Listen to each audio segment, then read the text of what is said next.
Thank you so much for your time, Mbali. So you've got 14 years within the DA. You started off as a youth leader when you were still in university. What makes you think that you can lead the party?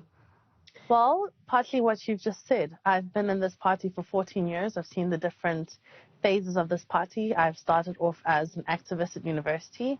I've been an activist once I left university, started the party's first branches in townships, in Newzroom and Wamashu, because I believed that we needed to reach out to greater communities and to grow our electoral strength and to show different people that the party could deliver for it.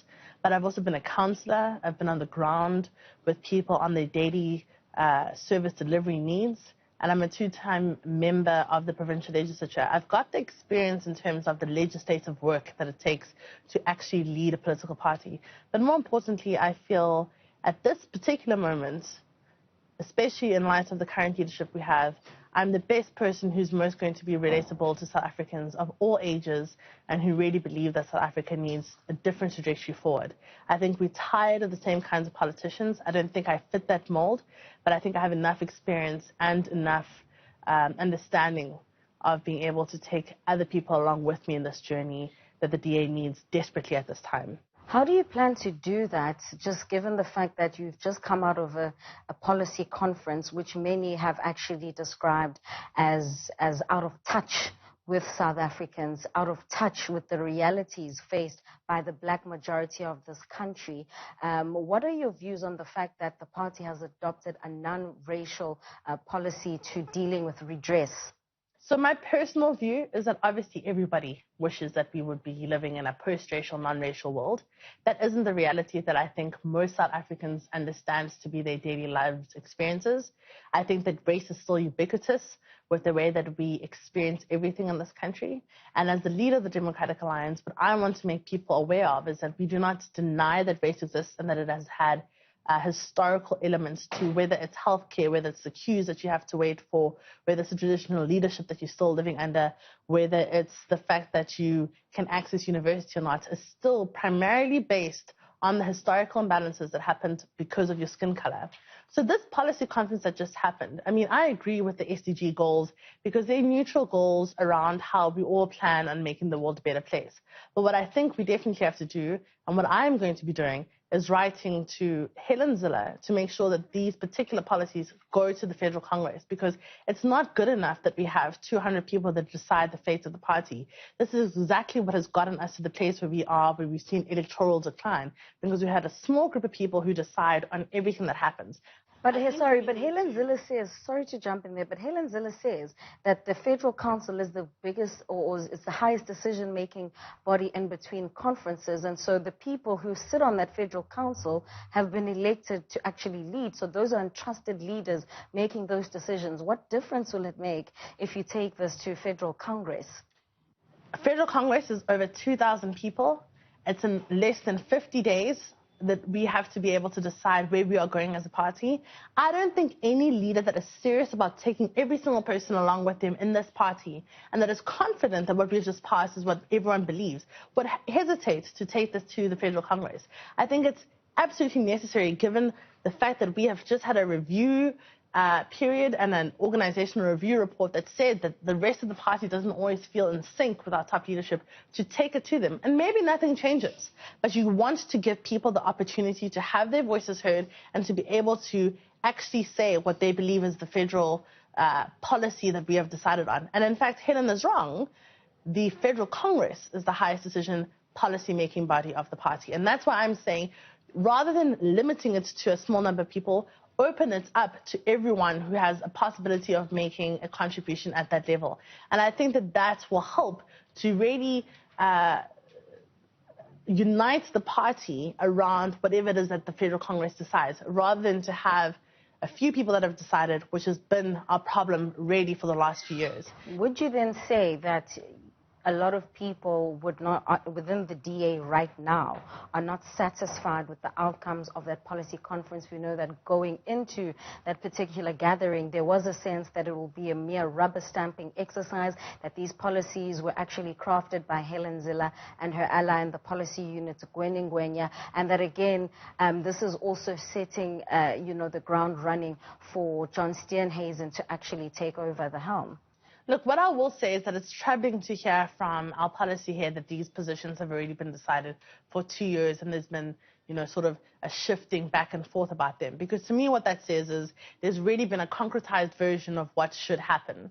And whilst I'm a member of Federal Council and I think that the process itself was not prohibitive to the people that were on it, I still believe that you want the rest of the party to buy into what you want to do. And I cannot believe that either myself or John Steenhuisen wants to lead a party that might not feel in sync with what we've decided. And I say this particularly from a strategic point of view of when you have to be on the ground, which many of our public representatives have to. If they do not understand, do not internalize what we have decided, then they cannot sell that. And that means that they cannot actually win the kind of voice that will get us into power to be the kind of people that could bring the policies that we believe that should be in place in any case. I want to touch on that because you've actually built structures in areas such as Umkhanyakude, in rural KwaZulu-Natal. Now, how are you going to explain a non-racial policy to someone, Ukoko, who may have lived under apartheid and suffered because of the color of his skin, and then you as the DA, you want to go and canvass her vote? How exactly are you going to do that? Well, this is why I've been saying that as the potential leader of the DA, whilst I believe that we all want a non-racial society, it's ridiculous to expect that people would understand that that's where we are now.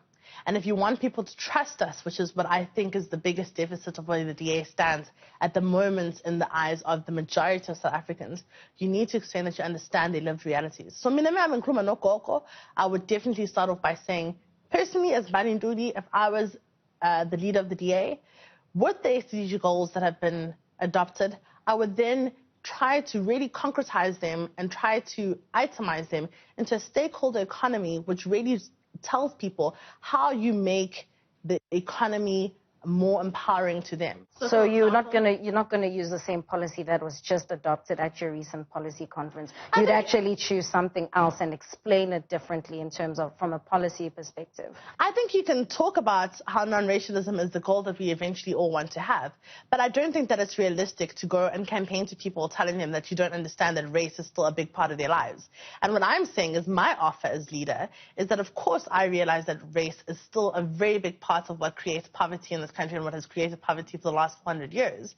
And that I have a plan that I think you can use along with the SDG goals which have been adopted by the policy conference that speak to how you could then really empower people, whether that's the kind of spatial planning that you do in various parts of the country, whether it's the formalizing of the informal economy, as I've said in my manifesto, whether it's talking about how we bring economic hubs and we really allow businesses to have no taxes in places where there's basically no economy at all, therefore trying to bring peri-urban and rural areas into the marketplace, or various other incentives that you can give to business to do that. And it falls broadly in the framework of what the SDG goals are, which is what I agree with.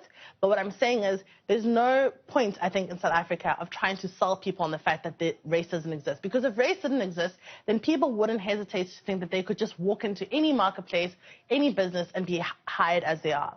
So does this then make your job, your campaign trail more difficult, especially internally within the DA? I don't think so, because as I say, only 200 people made this decision. And so what I think is that my job is to get everybody in the party to understand that, of course, we don't want a racial society, but that importantly, we're not going to go out to South Africans and lie or, sort of be euphemistic about their lived realities, especially because they're not going to trust us. And if people don't trust you, they're not going to vote for you. And this is what I've been saying from the beginning of my campaign as DA leader, is that we need to be in these communities day in and day out, not just before the elections, but the entire time, so that they actually feel that we're people that genuinely care for them and will service their communities. And if we can't do that, then they're never going to vote for us in any case.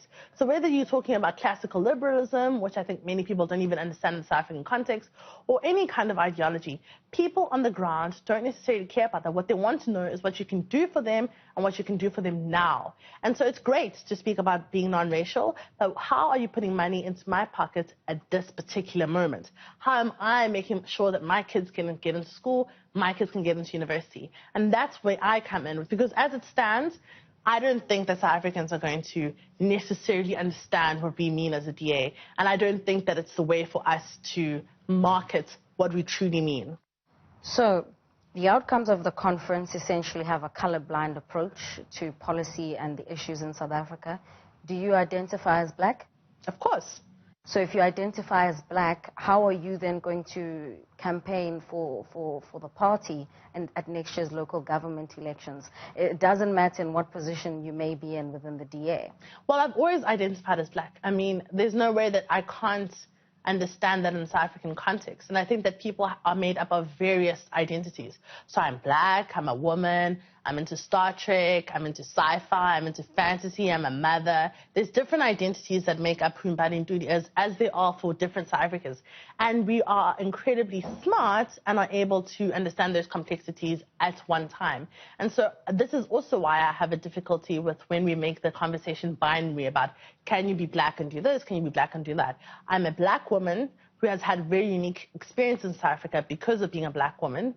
And as somebody who's in the DA, in whatever position I'm going to be in after the conference, that is what I'm going to take forward, and that is my lived realities. In the same way that I don't believe in organized religion, but I talk to my ancestors and I speak to my sort of spiritual realm in the way that African traditions dictate, those things are still a part of me, even though I also identify as a social liberal who believes in the decriminalization of sex work, who believes in the legalization of marijuana, amongst a host of other things. And so we can be these individuals who are different. And I think for me, and why I'm running, is that the DA needs to understand that more than just having it on paper, but having it in practice. And I haven't seen that as much in the party, and I want to bring that through. And it's not just being about black.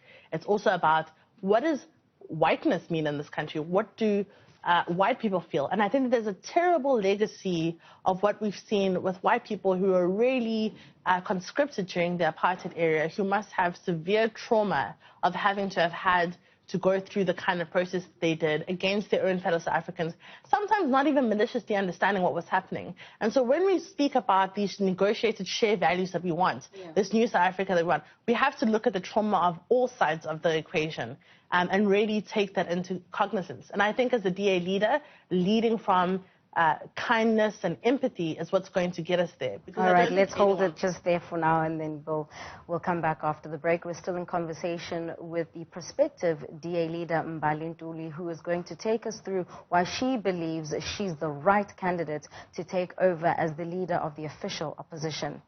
Mbali, we were just talking about race and how you actually still believe that race is important to deal with redress. But let's talk about the issue of race within the DA. Recently, John Moody resigned, and he said that the reason why he's leaving is because the DA he joined is no longer the same, but also because the voices of black leaders within the party are being muzzled. Do you agree with him? I can't speak for every single black leader in the party. I think that the reasons that many leaders leave are complex. Everything from personality clashes with current leadership to the fact that maybe ideologically they no longer feel that they have a space to be in the DA. But certainly what I would say is that I think that in the last few years it definitely has been the idea that dissenting voices or disagreements necessarily mean that you're an errant person or that you are ill-disciplined. And I think that that's the wrong tack for a political organization, specifically one that considers itself liberal, to take. And the idea of debate should be incredibly central to our ethos as a party.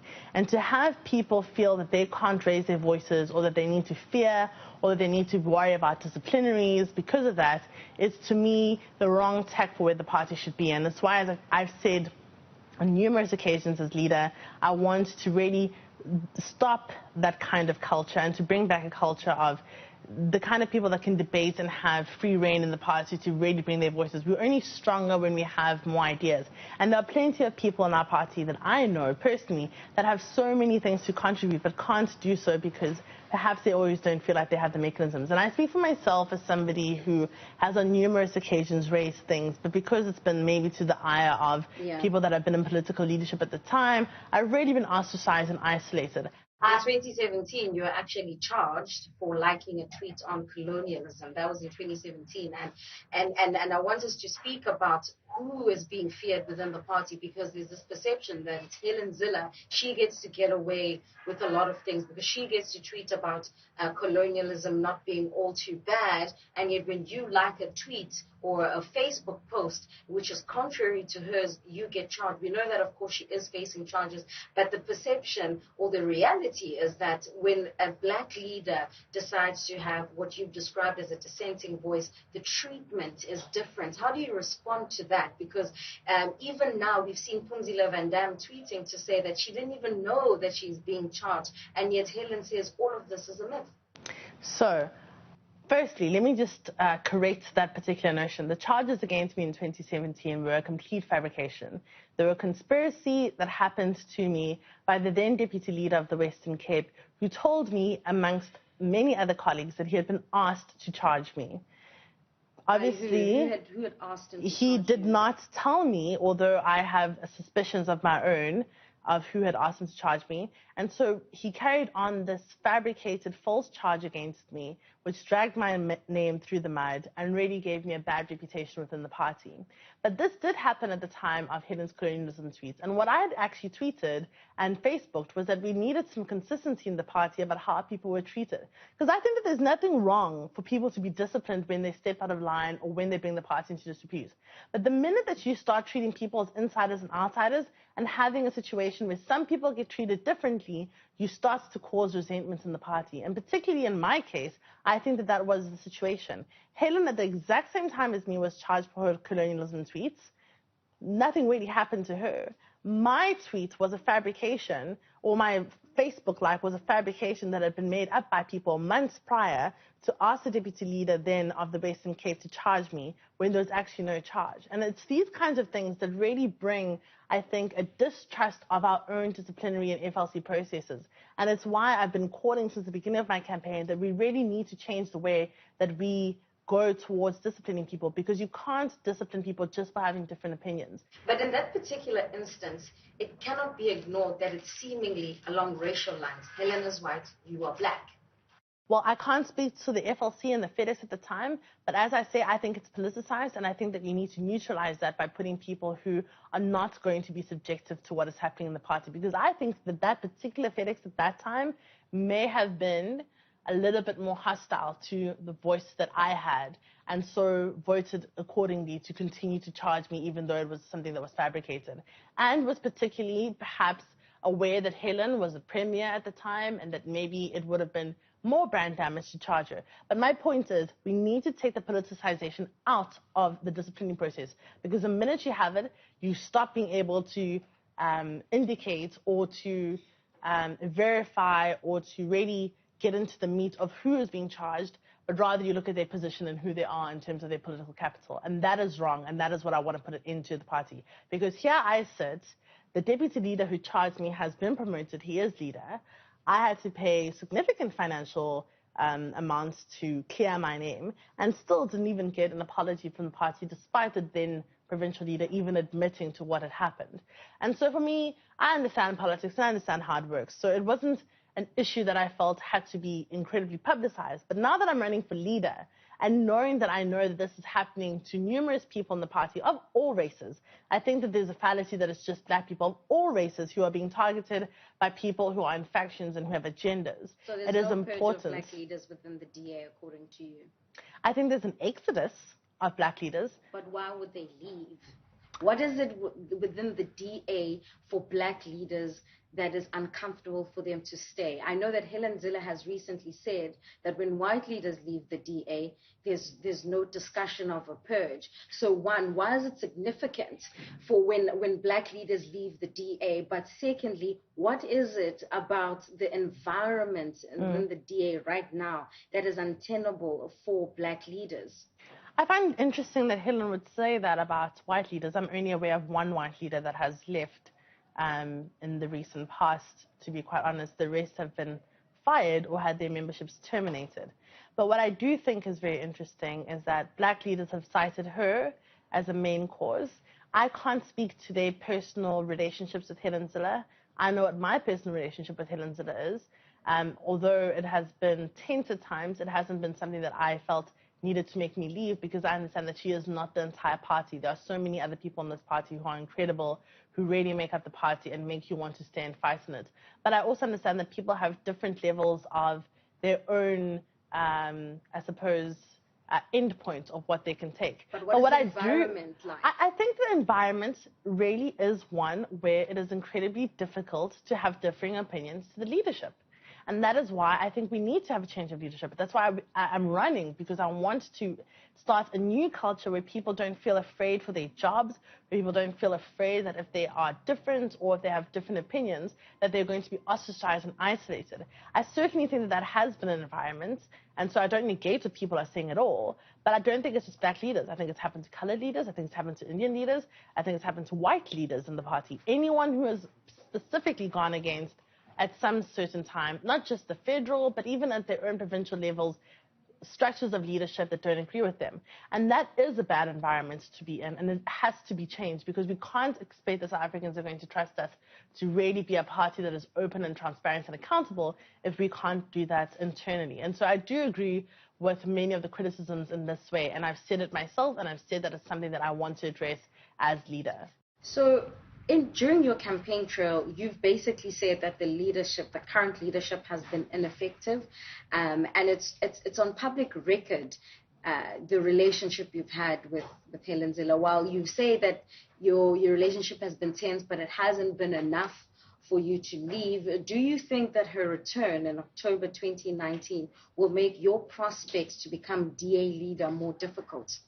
My election would be first. So if I win, Helen's election is only after mine. I mean, literally about a day after mine. But I'm talking about her being within the party now as you campaign to become the leader of the DA. Does her being there in that position of Federal Council chairperson make your prospects or your ambitions to become the next DA leader more difficult? Look, I don't think Helen wants me to be leader, and she still has significant political capital in the party, and so she will use us to be leader? I think we see the world very differently, and I think that our past indicates that we diverge on a number of issues, and diverge in terms of the personalities. I think we would both still be able to be cordial with one another, but I think she has significant political capital to put behind somebody like John Steenhuisen, who she seems to be supporting, who she seems to retweet, who she seems to, indicate at functions that people should go and attend that are his political campaigning functions.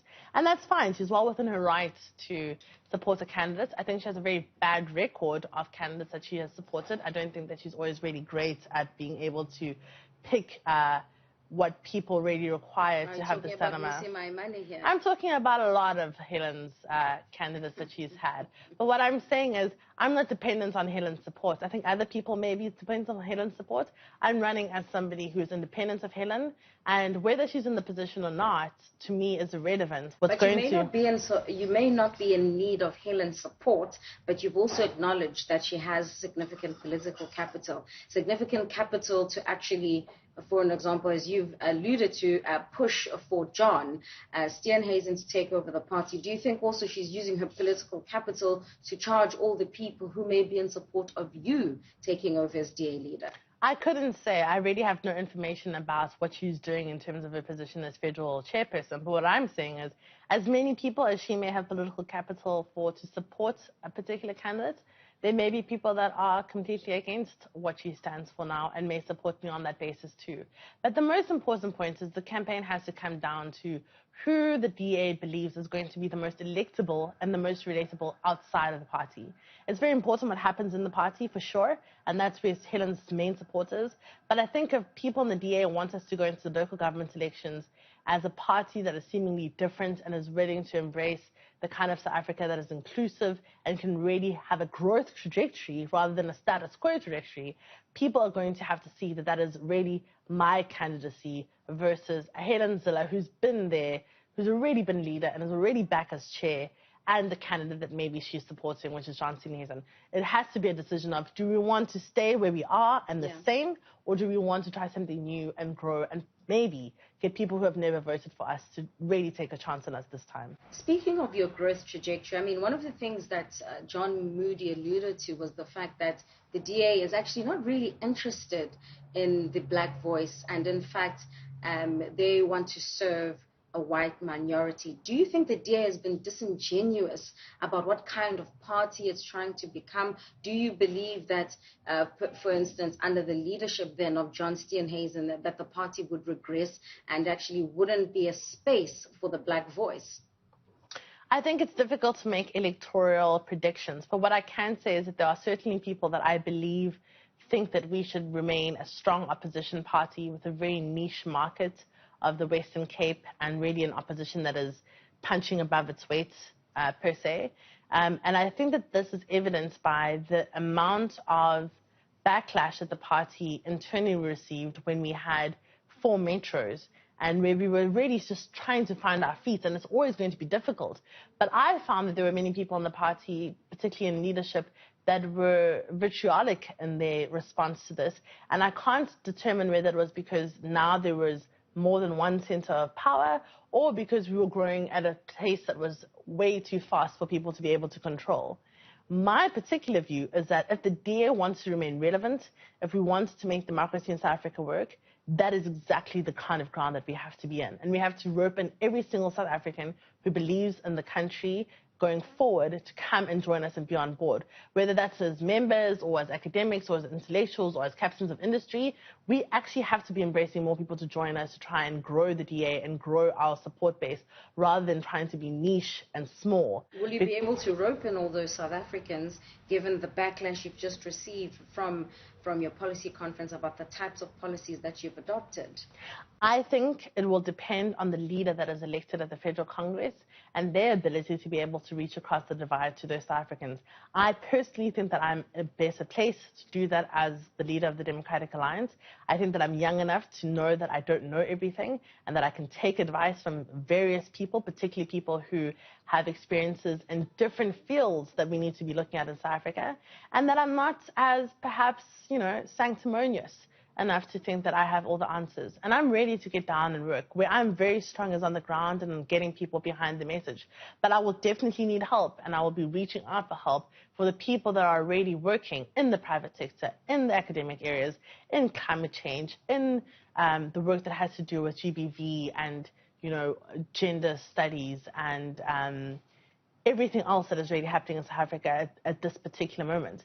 And I really want the DA to be the kind of party that can be inclusive, that can take people along with it. And that's going to mean that we're going to have to actually speak to everyone. And if we can't do that, we're not going to get there. Mbali, you've taken, during your campaign trail, quite a bold step and actually challenging your running mate, John Steenhuisen, to 4 live televised debates so that South Africans and DA delegates would be able to see what both of you have on offer. Have you gotten a response to this request?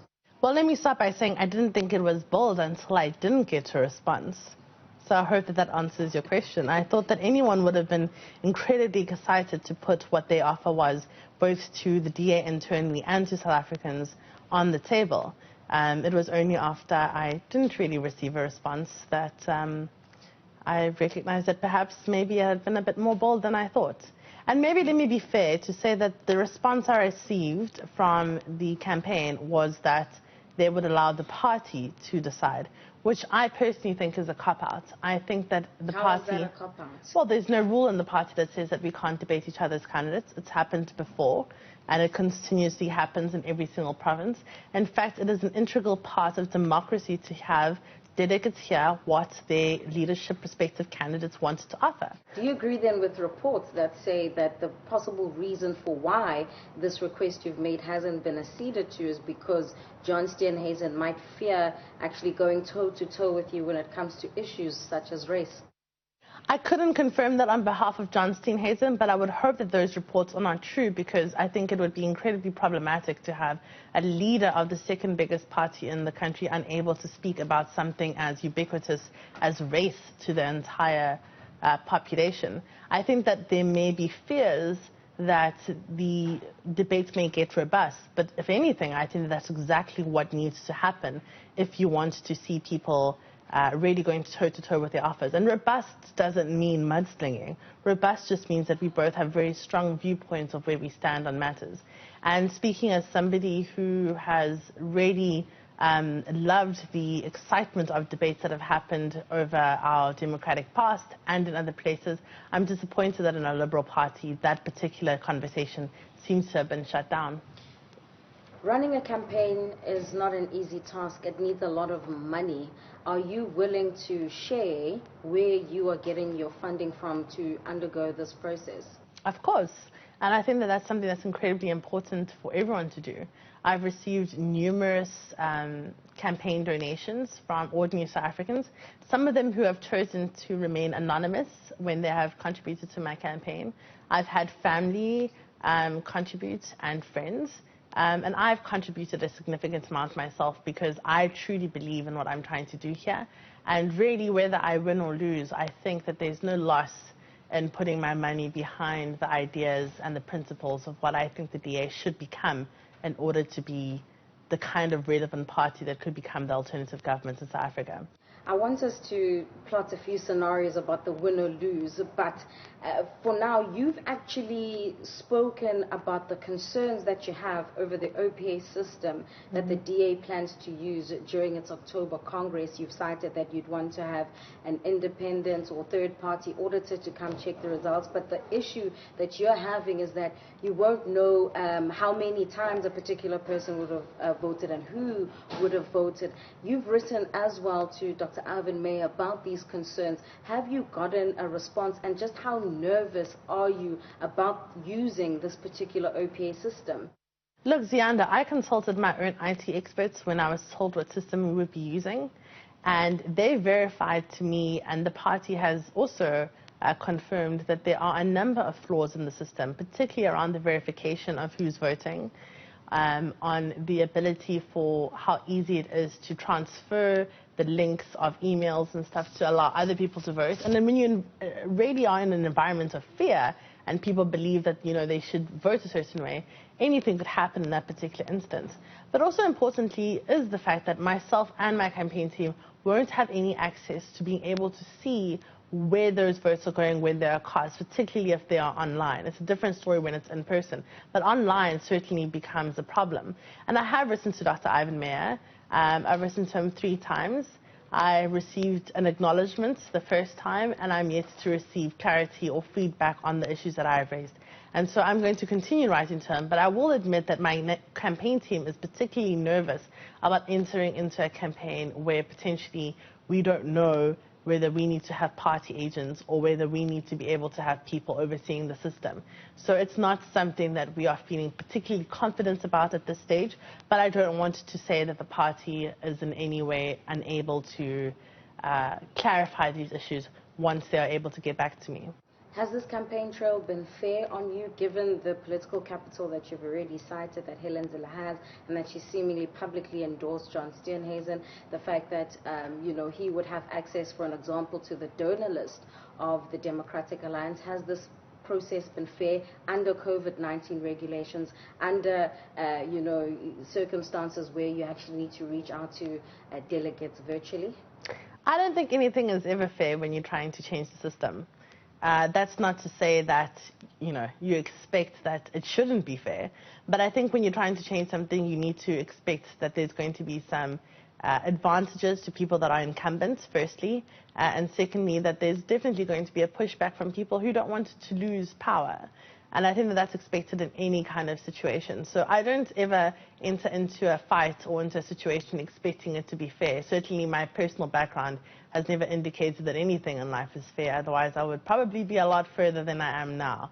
But certainly I don't take that as something that is a deterrent to me. I think it's been something that my team and I have found many different ways to be creative around, to continue to have the platform and the space to say what we believe needs to be said.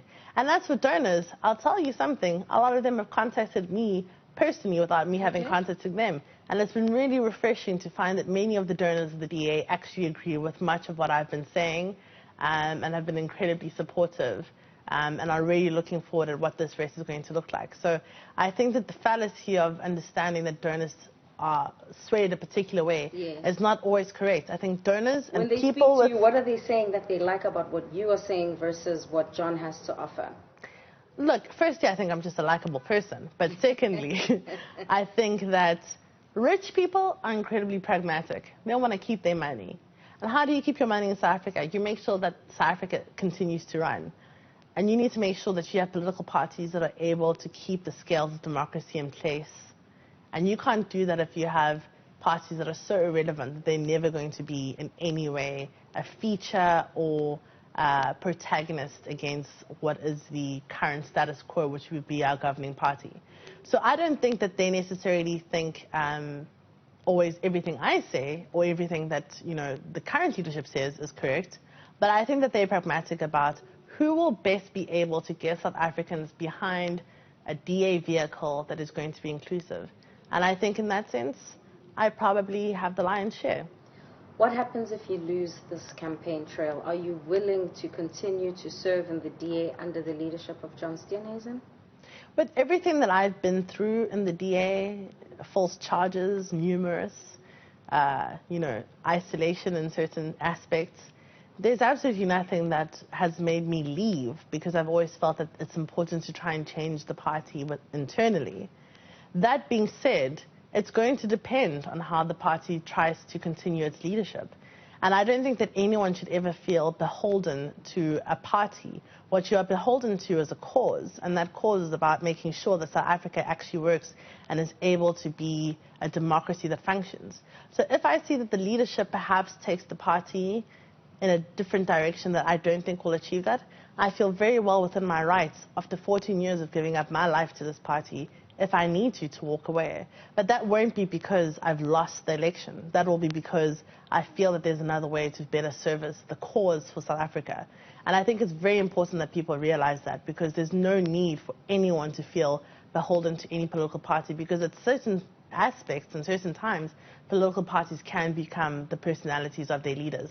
What happens, what would be the last straw for you to give up to just throw away all those 14 years of your life? And where would you go? You on numerous occasions have said that, the DA is the only option within the country. So if you did leave, what would that look like? Because many people also wouldn't be able to see Mbali Ntuli, who is not in politics. So I think that the DA for a long time was perhaps the only option alternatively. I think that we are in an interesting space, not just in South Africa, but across the world, where so many people are having the same ideas about how we need to have a different kind of change, a new way, as I've captioned my slogan in terms of my campaign, that with the Constitutional Court judgment that's come through, with the various positions that you can take up in civil society to take up some of these issues, there's numerous options for what you would be able to do, and not just as Mbali Ntuli, but anyone in the DA, because there are incredibly talented individuals in the DA. I don't know that there is a lost particular straw, but I think everybody at some stage needs peace and needs to just have some realignment with themselves and their own personal goals and focus. And I mean, I asked this question numerous times when I speak to ANC people who have been there for decades, who really have truly believed in what the ANC was fighting for, and they find themselves in a similar predicament. Do you stay and fight and try to change the system, or do you leave and start something new? And I don't think anyone really knows it until they are at that particular moment. So I'm not sure that there's a particular straw as such. And it's not just for me as leader, I think for anyone in the party. I don't know if there's any particular straw, but sometimes it's just an understanding in your own soul that it's a better time to just walk away.